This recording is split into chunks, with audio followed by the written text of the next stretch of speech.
everybody. All right. Okay, so we're still looking for one of our panelists. Oh, there we go. Yay! So we'll get started here with a message. Please. Yeah. Bring the mics closer. Yep. Inside the house. It's a pandemic out there, man. I don't like it. Hello? Is that one better? Yeah. Hey. We'll do that instead. Let's check the other ones. Can you hear me now? Yeah. Good. Hello. Hello. There we go. Hello. Try the one further down on the table. It might be better. Hello. No better? Go back. I will try to speak louder. There we go. Okay. Oh, no, I'm sorry. I'll just Okay. I'll project. All right, so welcome everybody now that we've got that figured out. I'm going to start with a message from the 700 Club.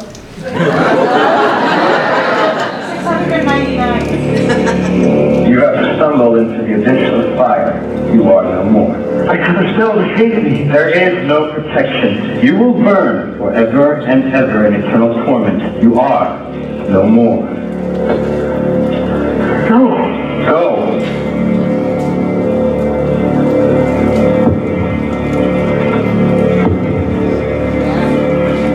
The game goes on.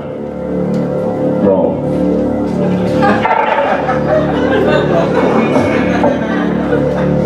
I've reached the deepest dungeon. I'm now Lord of the Little People. The treasure is in your sight. Power beyond imagination for the winner, to wield for all eternity.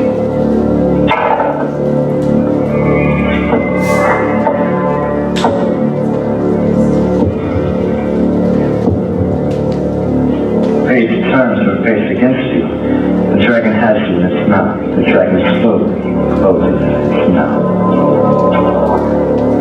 No! I'll do anything. I must win. There's only one way to save yourself. And that way is blood. Blood? Baby, honey, I'll be right back.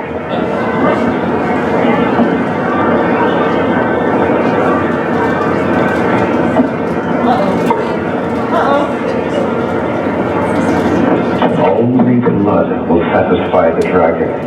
Yours or one of the little people you control.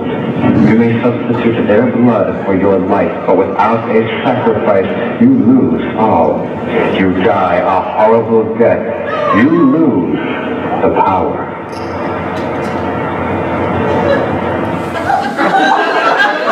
Baby eating. That escalated quickly. So we'll start off with some introductions. We'll start with you on the end, please. So y'all have no idea how traumatizing that was for me. Because I grew up in that church. Oh, this was my growing up phase. I grew up in a predominantly white, conservative fundamentalist church. Good Lord. When I say I grew up with that, I mean, I remember this video. I also remember the rock and roll videos that they also subjected us to, which also eventuated with, wait a second, that's what She Bop is about? I had no idea those were the lyrics meant.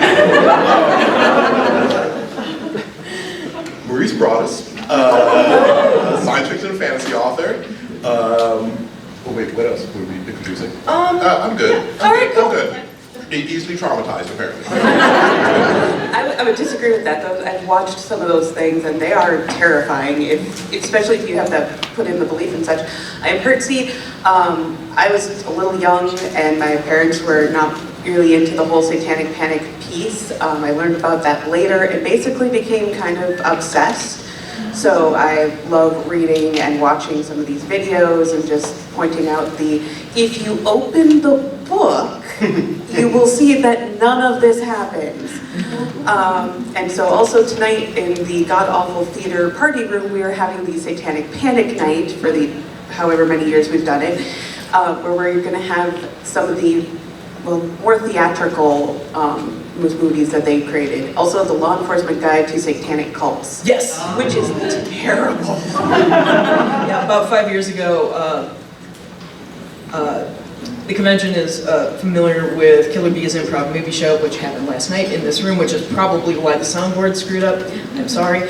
But 5 years ago, we used that particular video as one of our pieces of footage. Anyway, my name is Melissa Kaercher. I am a multimedia artist and frequent panelist at CONvergence, and I lived through the Satanic Panic and live to tell about it. Yay! So, if you don't mind, I do have a little timeline here. We can just race through the big, oh my god, that's going to be tiny. I'll read it. But I'll go through the timeline of the actual events of the Satanic Panic, and then we can use that to build off of how it impacted media and all that fun stuff.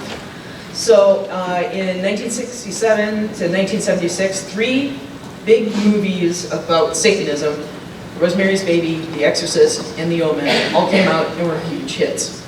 And then they spawned a whole subgenre of Satan and cult movies. Yes? At the We back. can't hear you hardly at all. Way back here. Sorry. Let's see. Give me a moment. Any of you? Okay, so Rosemary's Baby, The Exorcist, The Omen came out. And then there was a huge squad of cult movies about satanic cults, etc., etc. 1969, the Manson murders happened in California. 1972, evangelist Mike Warnicki writes a book claiming that he was once a satanic high priest. And this becomes the basis of his Christian teachings. 1978, McDonald's makes a public statement that founder Ray Kroc does not, in fact, donate money to the Church of Satan. 1979, a college student, James Eggert, disappears. He is rumored to have become obsessed with Dungeons and Dragons and then gotten lost in the steam tunnels underneath the university he went to. In reality, he was under stress and ran away. Unfortunately, he did later kill himself, but it was not because of Dungeons and Dragons. 1980, this is a big key point. The book Michelle Remembers comes out, and it is basically a book that was written about this woman. Basically, her future husband wrote this book. They use like reclaimed memory therapy. Yet he was also her psychologist at the time of writing this. So, that's great. Totally great. But yeah, it was the recovered memories under hypnosis. Yeah. This is the point where I joined my church. Yes. So let's just tie it right here. Right here, All right right. here. There we go. So in 1981, Rona Jaffe writes the book called Mazes and Monsters, based loosely on the James Egbert case. And also, MTV begins broadcasting.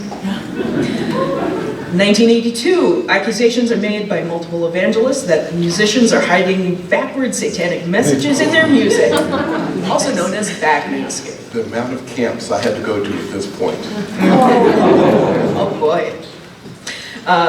Mazes and Monsters is adapted into a major TV movie starring a very young Tom Hanks. Also, TSR rakes in about $16 million in profit after that. So, 1983, the staff at the McMartin Preschool in Manhattan Beach, California, is accused of child sexual abuse and satanic ritual abuse. 1984, U.S. Congress doubles the budget for child protection programs. That's pretty cool. Self-proclaimed Satanist and metalhead Ricky Casso murders Gary Wallers in Long Island, stabbing him 32 times. And 1985, BADD, Bothered About Dungeons and Dragons, is founded by an anti-cultist and psychiatrist. The Filthy 15 list comes out. It was released by the PMRC, the Parents Music Resource Center, led by Tipper Gore and 3 other Washington, D.C. political wives. All right. 19 record labels agreed to add explicit lyrics labels to their albums. 3 musicians, Dee Snider of Twisted Sister, Frank Zappa, and John Denver, all testified before Congress regarding explicit labels on albums. Can I add one thing about the BADD? Yes, please do. So it was founded by Patricia Pulling, who her son actually also committed suicide, and it was blamed on Dungeons and Dragons as well, which is wow, how that got through. And that went to police stations everywhere anyone was interested. 1986, moving along, Australia hosts the largest child abuse symposium in history. 1987, the first McMartin preschool trial begins.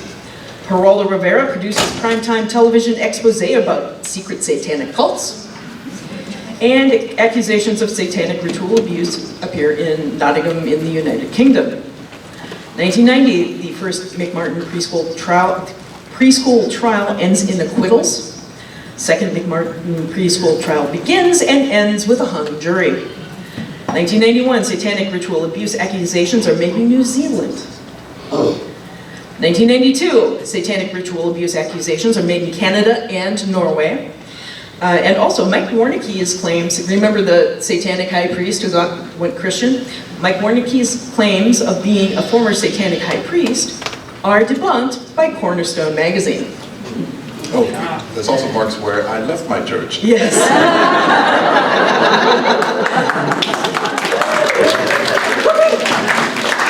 A friend of mine was on the Cornerstone team, the journalism team, who did that. Very interesting guy.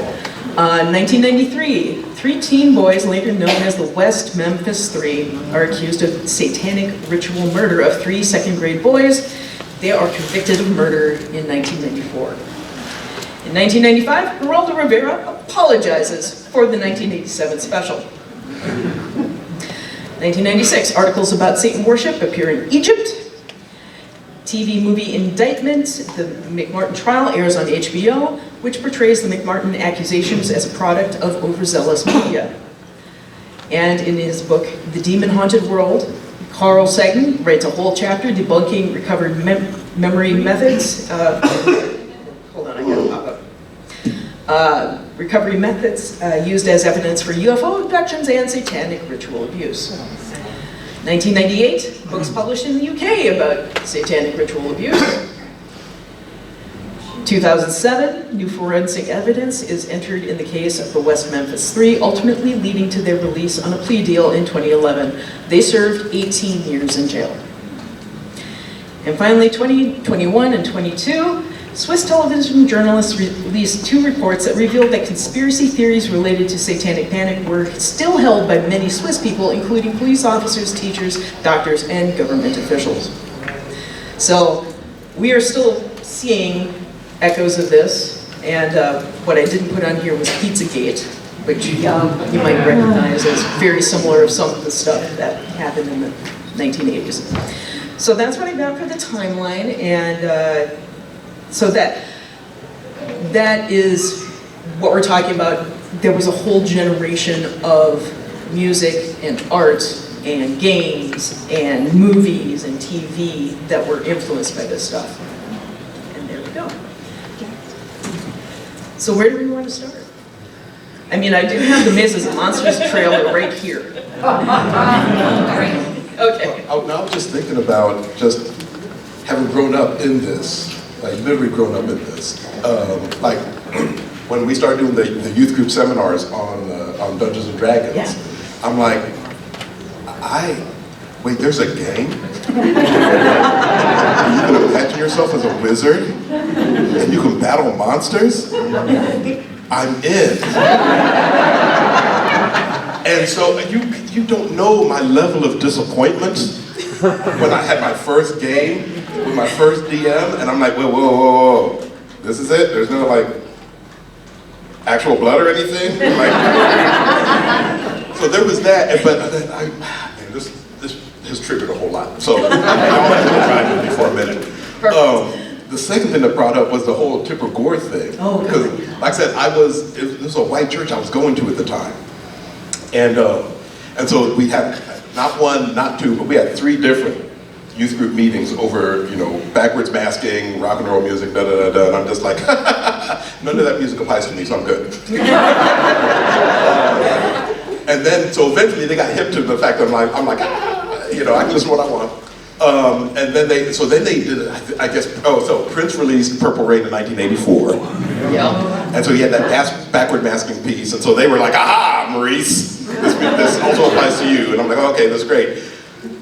However, I'm sorry, y'all are just along for the ride with me for right now.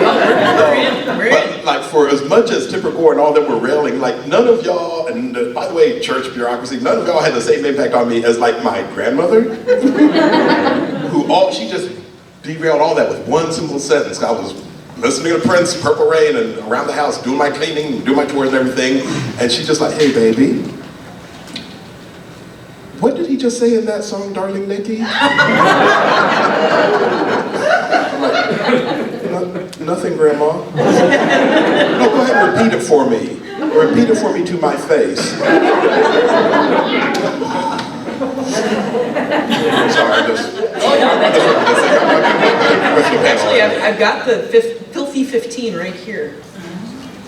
So, also, it's in iStranovision, so I'll read it. Number 1 is Prince, Darling Nikki, on the list for sex and masturbation. So anyway, these are the 15 songs that were cited by the PMRC for the explicit. She could make it. So we've got, among other things, like Sheena Easton, Sugar Walls for sex, and Judas Priest, Eat Me Alive, sex and violence, etc., etc. The thing that cracks me up on this list is Black Sabbath is listed on there for trashed for drug and alcohol use. Black Sabbath.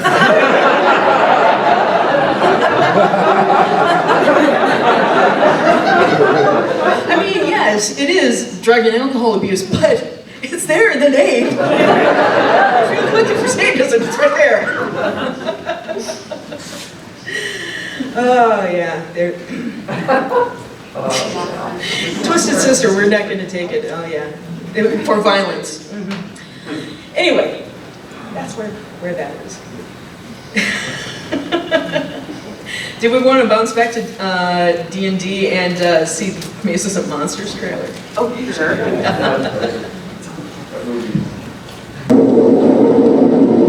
Tom Hanks and his friends get caught up in a deadly game of fantasy I am the main control. until they take it too far. I propose we play mazes and monsters in a real setting. It won't be a fantasy. Too bad for one of them, because now there's no turning back. This is only a game. I know, I killed somebody. Mazes and monsters. You two can own this. It's on Blu-ray. Also playing 8 o'clock at the god-awful theater with parties. It's not good. No, I rewatched. I did originally see it on TV.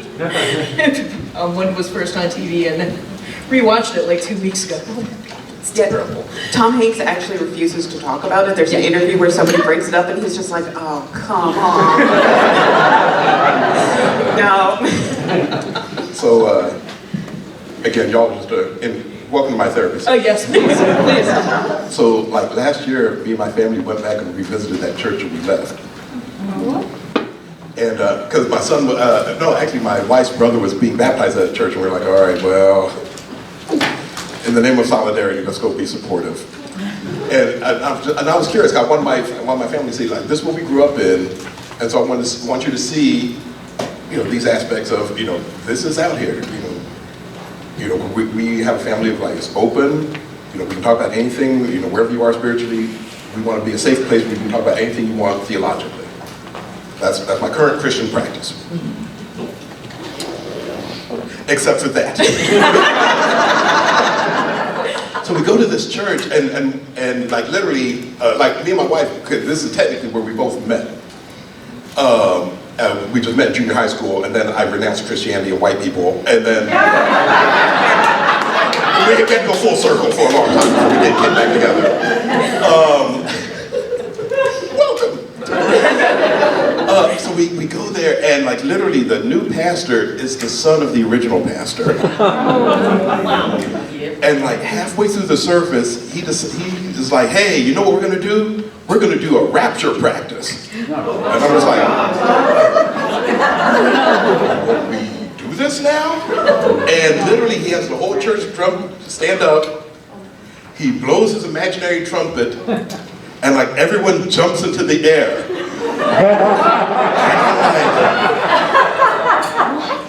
So what have we learned?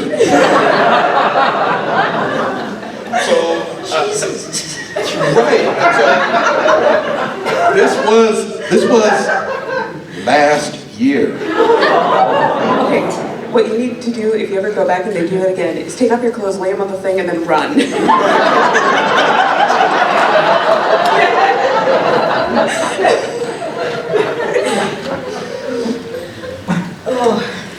I don't know where to go after that. So, I got no follow-ups. No notes. 10 out of 10. Thank you. on the plus side, I told this story. I hinted at the story in my last panel, like the first time I was kicked out of my Sunday school class. But what they had to eventually wrestle with the fact is, like, I then became a horror writer. And like the first half of my career was as a horror writer. And they kept going, well, we don't understand why you're a horror writer. How can you do this? Da, da, da, da. And I'm like, yeah, I became a horror writer to wrestle with literally the theology you have presented me with. Starting with, like I said, the first time I was kicked out of Sunday school class was because you literally had taught me the story of Noah and the flood, which to my mind, I didn't realize this at the time, was a post-apocalyptic story. So I reacted to it like a post-apocalyptic story. So when they had, so the Sunday school teacher, adorable little old lady, had a flannel graph behind her of like Noah's Ark, and the object of the Sunday school lesson was for us to come up and put a little animal up on the ark for, you know, the 2 by 2.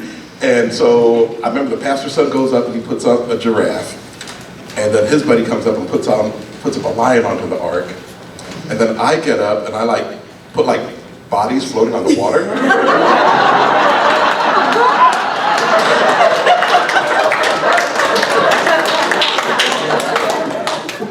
And thus ended my time in that Sunday school.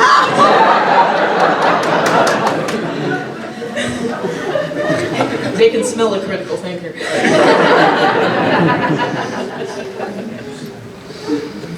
So were you into any of the horror in the 1980s, or did you come to it later? No, I literally came to horror through the Bible. Through the Bible. Literally, the more they taught me, the more I was just like, whoa, wait, what now?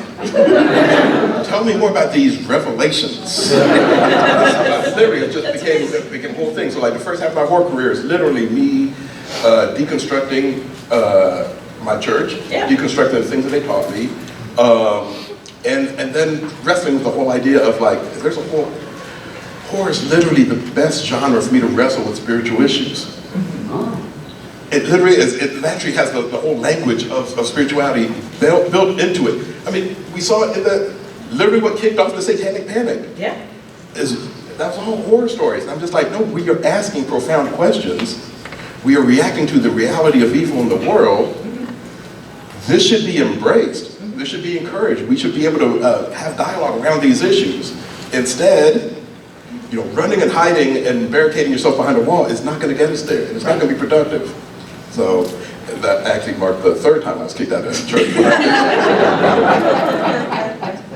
Well, yeah, I mean, amongst this timeline were some very real, terrible crimes alongside things that didn't actually happen. And like the McMartin preschool case, yeah, there probably was some abuse happening there. Some of the actual physical evidence there is like, yeah, maybe something actually did happen, but it had gotten so blown out of proportion and so mixed up with all of these psychological, like psychiatrists going to the children and asking leading questions and things like that. Even bullying. And bullying, and the story will probably never be known because it is all wrapped up in the scare that magnified what probably was a real crime, but not to that scale. With the McMartin case specifically, there's a little bit more question because the original parent who came up also had a host of mental problems going in. That's true. And that clouds even the physical evidence with some of that. That's true. Something that's a little more straightforward, and I actually just found this sitting in the lounge earlier because I was reading about this. There was a case actually in Jordan, Minnesota in 1984 that had about 25 people all going through these indictments and such, and all of them were acquitted except one who also had child molestation cases against him before that were a thing. So it was one of those like, okay, they got the one person, but it was same with the McMartin trial, it just blew up. And I love how one person said, like, if there's so many kids missing, why hasn't the school said anything? Why hasn't, yeah, and it's Jordan, Minnesota, so it's not, you know, a huge town. 4,000 kids missing would be noticed by somebody. No police reports, no evidence, no bodies. Which actually is an interesting piece because all the cops who believed in this thought that the satanic cults had this amazing power to get rid of every single piece of evidence. And get the parents not to care, I guess. Yeah, and it just clouds the reality of, like, yes, child abuse happens, but it's not because anybody is worshiping Satan, it's because ordinary humans do terrible, terrible things. Yep. It also went into the stranger danger because they wanted to shift away from the idea of a family member, because especially in a patriarchal society with that, they wanted to shift away from, you know, well, the father obviously can't do anything wrong, and, you know, the mother has to be this nurturing type, so she, you know, probably not her either. However, this stranger that happens on an incredibly rare basis, that we can blame. And back to the child care cases, women started going into offices and more jobs and such, and child care was becoming more and more prevalent, which was another piece of, whoa, you ladies, we cannot do this. You need to be at home with the kids all the time. And that was a big part of why they were going after those. You know, if they can make them dangerous places, then people won't go there, and then they can have their whatever family style they were going after. Yeah, well, I mean, in general, there was a whole resurgence of conservative values on the wagon. Yes. There were Cold War apocalypse fears feeding into this. There is just generally a waning interest of the church, and in the late 60s and 70s, you had alternative religions are gaining followers, and usual thing of, fear of other cultures, and also new technology like home video and MTV and 976 telephone lines, and what are your children watching or calling or seeing when you're not in the room? Back when MTV had music on. Yes, like Twisted Sister.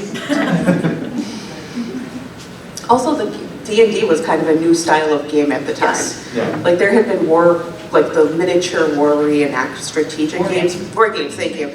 But like this is one where it's like, okay, no, you're gonna be a character in this and do all this stuff. And actually there was Christian role-playing games that were not immune from this. There's one called Dragon Raid, though if you read the literature in there, he specifically talks about how this is not a role-playing game, this is a tool to teach kids how to evangelicize.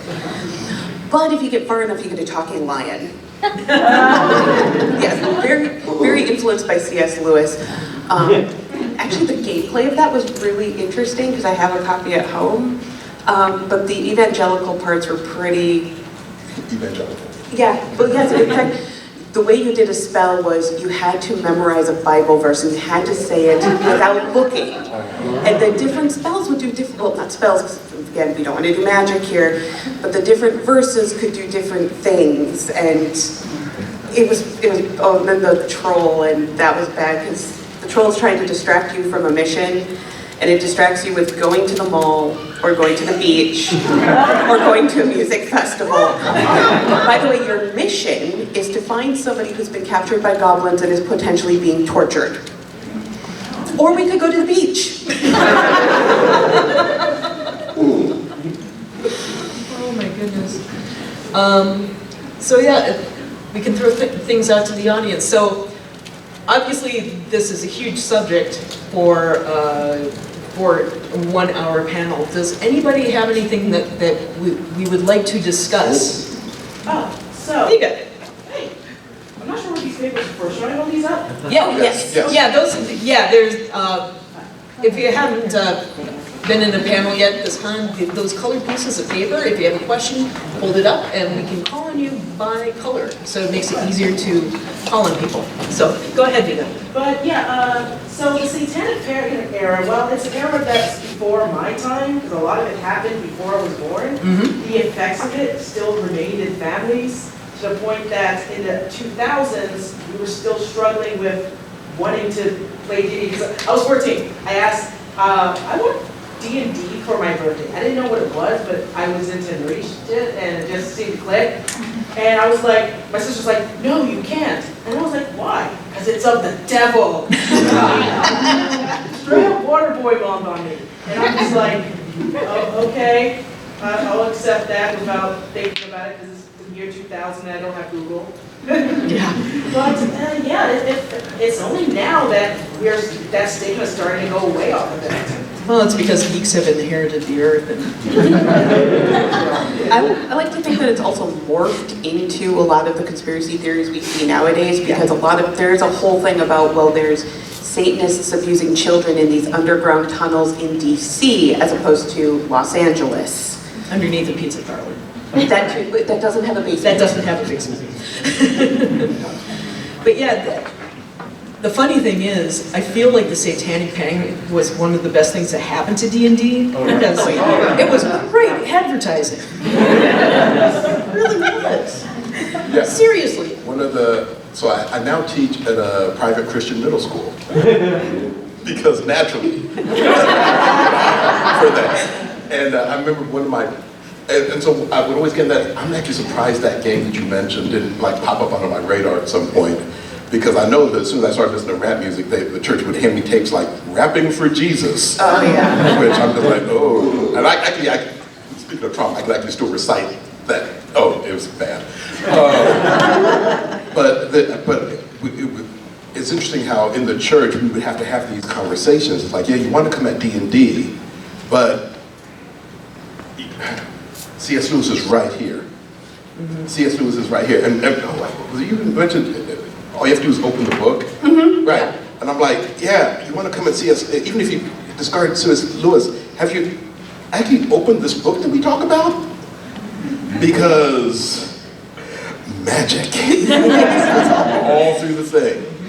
And so I remember so I say all that to go, one of my proudest moments as a teacher was one of my students coming up to me and go, Mr. Broaddus, what are you working on? And I'm like, well, I can't tell you because I have an NDA. And NDAs mean a lot to me. I would never violate an NDA. But I'm working on this Dungeons and Dragons thing. That's wonderful. Blue. Yes. So do you know that Hobby Lobby still doesn't use barcodes? I've heard that. Whoa! I haven't walked into a Hobby Lobby yet. The asker said, did you know that Hobby Lobby still does not use barcodes? What? Yeah. Because the mark of the beast. Yeah. Which you can either get on your hand, and depending on which apocalypse movie, that will either be on your wrist or your hand, or on your face. And my favorite part is that is going to be how you pay for things. Watch any of those movies?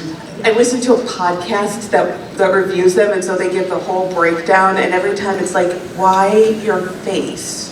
How do you scan that? So just so you know, during the height of the Satanic Panic movies, there was a whole series of Left Behind movies. Are you talking the Thief in the Night ones? The Thief in the Night movies? Yes! Oh, they're so horrible! Different panel. Yellow. Several years ago on it was on a healthcare thread. I had posted on a humor thread, rapturereadypetcare.com. Raptureready.com. Rapture Ready Pet Care. RaptureReadyPetCare.com. I did hear about that. Every single person on it was guaranteed to be an atheist or a blasphemer, and they would not be raptured, and these people would take care of your pets once you were.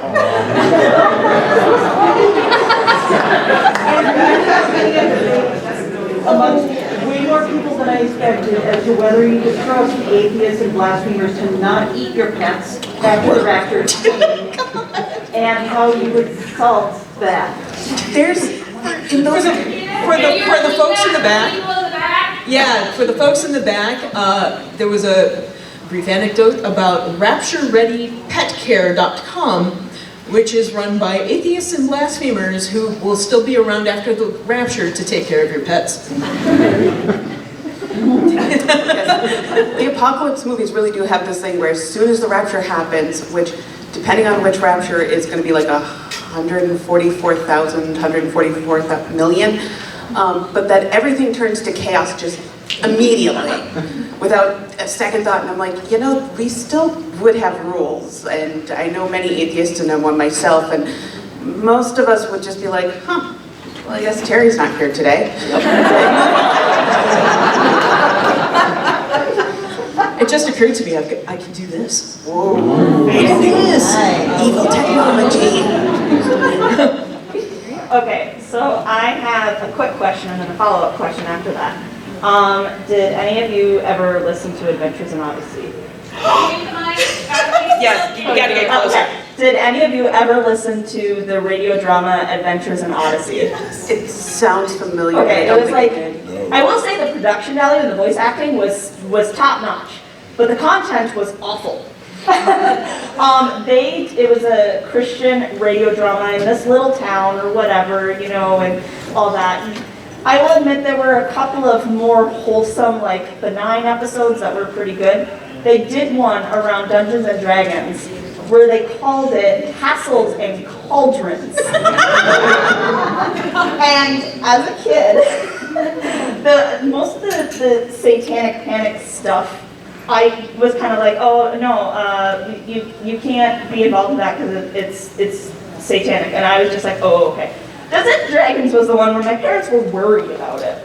So they had me listen to this episode, scared the crap out of me, absolutely scared me. And then I listened to it a couple years ago just because I was curious. I was laughing so hard listening to it. This thing that scarred me as a kid, and now it's just hilarious. I seriously suggest you go and listen to it sometime for a laugh. Oh, I will. It is on the list. Make a note. All right, Pink. I have to put in, loud enough? Good. I have to put in a plug for a book that was the hot topic when I was in junior high school in, oh my God, early 70s, called Go Ask Alice. And there is, if you know the background to that, it was supposedly a diary of this young girl, It was completely made up, whole cloth. Recent book called Unmask Alice by a guy named Rick Emerson. Subtitle, and I have it right here on my Kindle, LSD, Satanic Panic, and the imposter behind the world's most notorious diaries. Because that author went on to write another one where a young man was going down the Satanic Panic path. So, Unmask Alice, I highly recommend it. Orange. I'm getting my steps in today. So, question for the panelists or anyone else. When I was in middle school is when the whole satanic panic thing happened, to the point that we actually had someone come into my school to talk to all of us. We got called into like this general assembly and essentially told how Dungeons and Dragons was evil and we shouldn't play it. It did not go over very well with the kids. But I'm just curious as to, did anyone else have that experience where you actually had like teachers or something, you know, in the educational system where they were trying to dissuade you? I have to defer to the other panelists. Yeah, for me, it was always someone, an expert brought into the church to talk to the youth. So. Yeah, I was the saddest Dungeons and Dragons player ever because I didn't have any friends, much less friends to play the game with. So I was DM and the player, and I just kind of roll the dice. I leveled up really fast, it was great.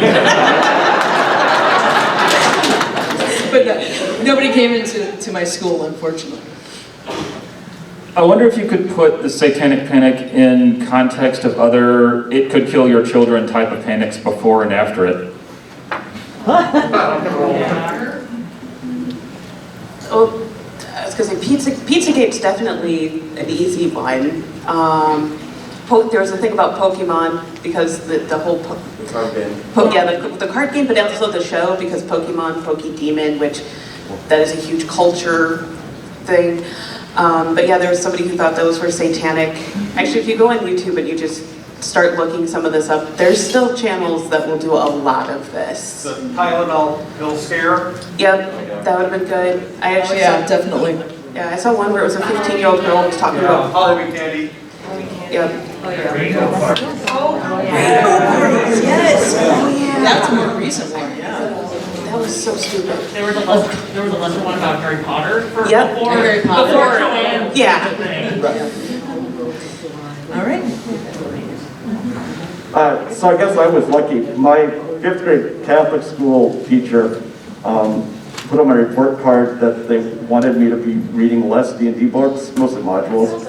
And my mother wrote back that they looked at some of the stuff and there was a lot of mythology and math that I was doing, and they were fine with it. So it's the only report card I still have. Let's see, we got another one over here.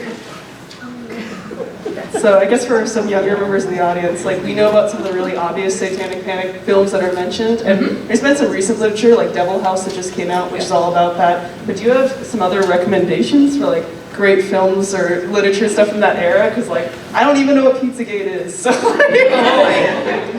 Lucky you. Okay. Yes, I've got a list of favorites here. Oh yeah, let me bring up my thrift books wish list. Yeah, I've got for movies some really fun ones. Evil Speak is one of my recent favorites. 1982. It's about a college student who is an orphan, but he was led into this hoity-toity like military academy, even though he doesn't have a family to give him money because it's a.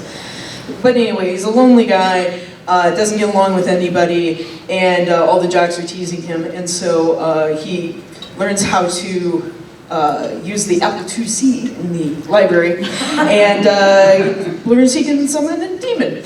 And so, and it stars Clint Howard, Ron Howard's brother. And the poor guy, I mean, he's like 23 when he made the movie and he's already balding, and it's just unfortunate. But man, that movie's bananas. There's also 976 Evil, which is the horror of being able to use toll numbers to dial up Freddy Krueger. It's Robert Englund on the other side. And yeah, that one's fun. There's Trick or Treat. Unfortunately, this one's really hard to find right now. 1986 features a lot of metal artists from the day, but a lot of fun, like backmasking. I've been on the panels today. Backmasking and heavy metal. What was that? It's coming out soon. Good. Thank goodness. There's a Blu-ray coming out soon for Trick or Treat. Black Roses is a really wonderfully cheesy one about this metal band that comes into a town and they actually are demons, and then they change all the teenagers into horrible things. And one of my favorites, The Burbs, which is really a very specific reaction to the Satanic Panic with our Dark Lord, Tom Hanks. Tom Hanks lives in this lovely idyllic neighborhood. Everybody's grass is perfect. And he and his neighbor get really obsessed with the weird people who moved in next door, who may or may not be Satanists who are burying people in their backyard. So, anyone else? Yeah, mine are more of like from the mouths of, so Turmoil in the Toy Box 1 and 2. Yep. The Truth, huge air quotes for us, about Dungeons and Dragons. Let's see, Satan's Underground, which is the Lauren Stratford story. She was also debunked by Cornerstone.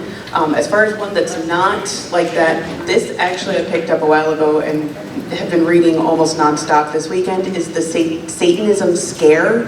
It's a whole bunch of papers, essays and such by experts and people who know what they're talking about how all of this is pretty debunked. It was published, I want to say 91. Some of it hasn't aged super well, but I would say 99% of it that I've read so far has been really good.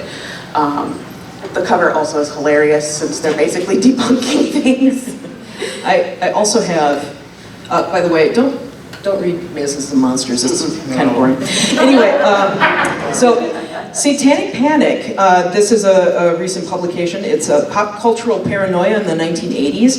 This is a fantastic book. It's edited by Kier Janice, who also did the folk horror anthology. If any of you subscribe to Shudder or bought the set from, was it Arrow?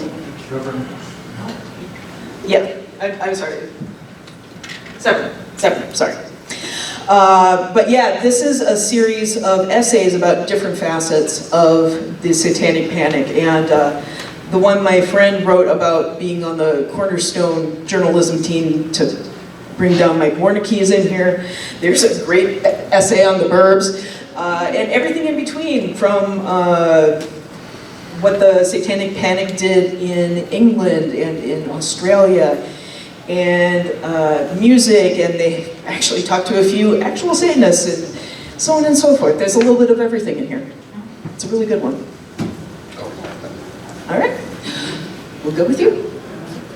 So, the Satanic Panic of the 1980s up to the present day is part of a continuing phenomena. Look up in Wikipedia, moral panic. Yep. And yep. Moral entrepreneur. The 1950s, yeah. Harry Anslinger was a wonderful moral entrepreneur who put out that piece of propaganda titled Reefer Madness. And he made quite a career of that. And before that, I think Hitler's campaign against the Jews falls into this category as well. A lot of conspiracy theories go that way. And also the McCarthyism. Yeah, big time. I'll get to you in moments. So you first. Thank you. I'll come around. Oh, I forgot to mention the Music Man. All right. The Music Man. I used to work at a Joanne Fabrics. We had Harry Potter fabric. I got to witness in person somebody more or less admitted that they had initially been part of the anti-Harry Potter Satanic Panic, ooh, it's of the devil, and then I heard someone tell them, talking with them about J.K. Rowling and her unpopular opinions, and they had been putting the fabric back on the shelf, and I got to watch as their arms slowly retracted back to their body with the fabric still in their hand, and they were walking to the, oh, really, tell me more, as they walked to the cutting counter, and then they're still walking, and they walk directly to the register. Wow. Have you seen or experienced anybody who may or may not have believed in the Satanic Panic hype scare, but have decided to ignore it for the sake of making someone else unhappy? I've seen the first, not as much the second. I went to an evangelical college for some reason for 9 months, and there was a large spectrum, anywhere from, oh yeah, everything's fine, to C.S. Lewis's Satanic. That one still confuses me and keeps me up. We have come full circle. Well, yeah, and I was going to say the lasting impact on me was the fact of, all right, so this is a culture of fear. Yeah. And you want to steep me in a culture of fear. You want to steep my spiritual practice in a culture of fear in order to control. I'm going to remove myself and my future family from such a culture. Yeah. Because I want to be able to, there's so much about spirituality and religion I do like and I want to be a part of. There's a whole lot that I need to flush down the toilet in order to get there. And have a certain openness. I remember when my son was just like, because he was fairly young, I think he was entering high school, and he came to me and was just like, Dad, I don't think I buy this whole Noah and the flood story. And I was like, son, I don't think any reasonable Christian does either. You are free to believe what you want to believe. I still love you. So. It's an allegory. That's the best part. Right. I was wondering if any of the panel had seen a recent movie called Regression with Ethan Hawke. And it's basically about the police hiring hypnotists to interview the victims of sexual assault and how the hypnotism revealed all of the satanic panic. And as the movie goes on, you realize that, oh, you can lie to hypnotism. Yeah. And that contributed to a lot of stories. These stories about these massive abuses that came from people's minds wanting to tell a story that the hypnotist is trying to get out of the person. So basically, it should look into like how satanic panic happened from the police point of view. Yeah. I hadn't seen that one. I'll make a note. Didn't hear any of that. What was the movie called? Regression. Regression with Ethan Hawke about, who was a psychiatrist? Ethan Hawke is a cop, David Phillips is a psychiatrist. Oh, David Phillips. Watson is the victim. Okay, it's about basically the interviewing process of the victim. So, yeah. So, I grew up with Bloom County, which did an entire arc making fun of Satanic Panic. And I was wondering if anybody else could, like, there's a point where they play the record backwards and it says tithe, tithe, tithe. But I was wondering if anybody else could think of any satire. I'm pretty sure Doonesbury hit on it at some point. I mean, The Burbs is definitely satire and all that. And Trick or Treat, the movie, goes after it. Going back to Bloom County. Did you, okay, the old copies of the collection Billy and the Boingers came with an album? Yes. Right? I can't find mine. I'm so, I gotta find it. Anyway. Oh, there's a bunch in the back.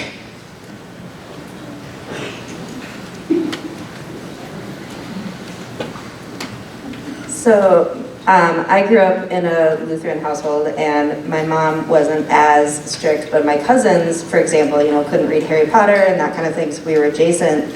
And one of the things that I found fascinating is that the more, as human nature goes, the more we were told you can't have these things, the more you're like, well, I want to know about this thing. Like, I want to play with the Ouija board, and I want to watch the things, and it has come full circle because me and my whole family are now registered Satanists, so it's like, that didn't work so good. But that was one of the things I found fascinating is how many in that generation that went through this satanic panic and then being told all of these things are completely off limits, no questions, are now like, now we see the popular trends are all occult imagery and, Joanne's and Michael's and everywhere. It's just filled with all of this occult imagery. And I wonder if anyone has looked at that connection of if that did backfire, basically.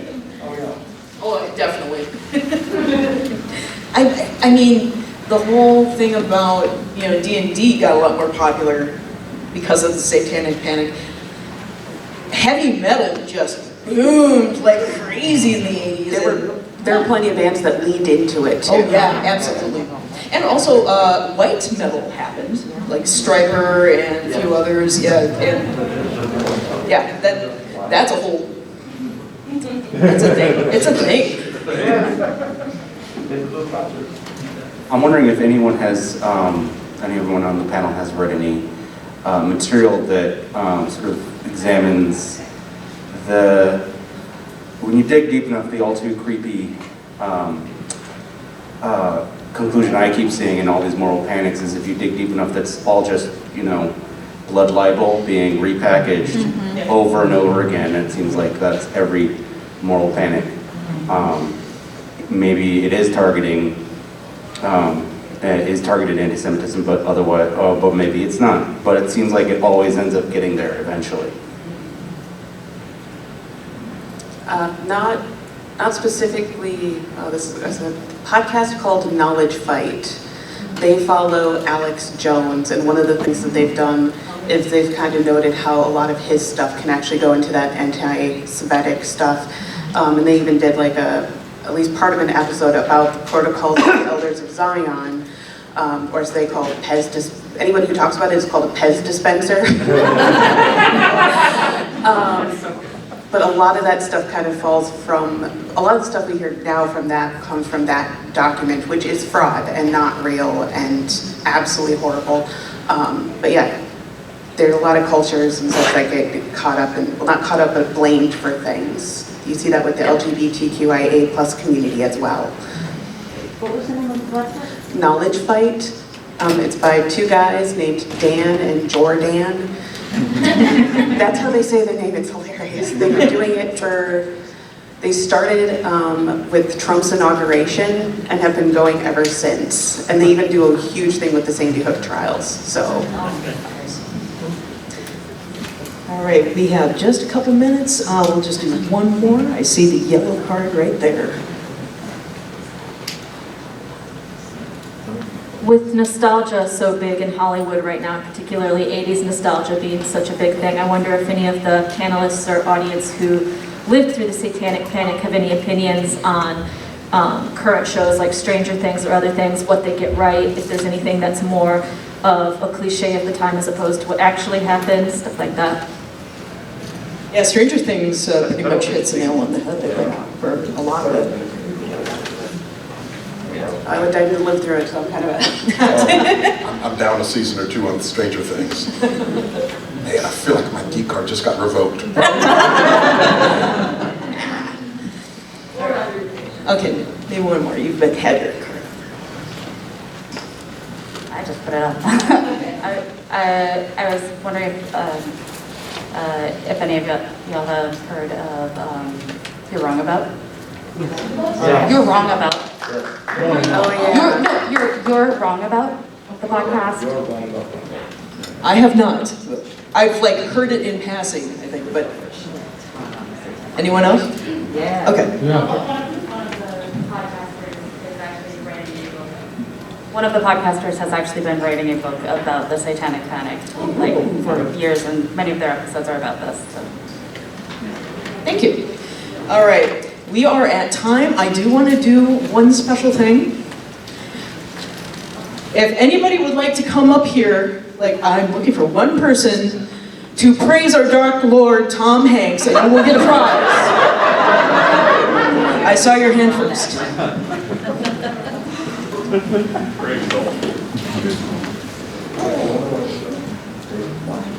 I have face blindness and I don't watch movies, so let me preface this by saying I have no idea who he is or what he looks like. That is perfect. You get an original copy of Mazes and Monsters.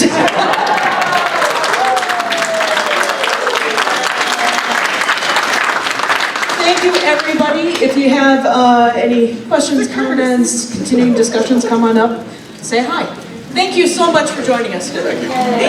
Hey, why is it always Dark Lord and why is Josh never White Lord?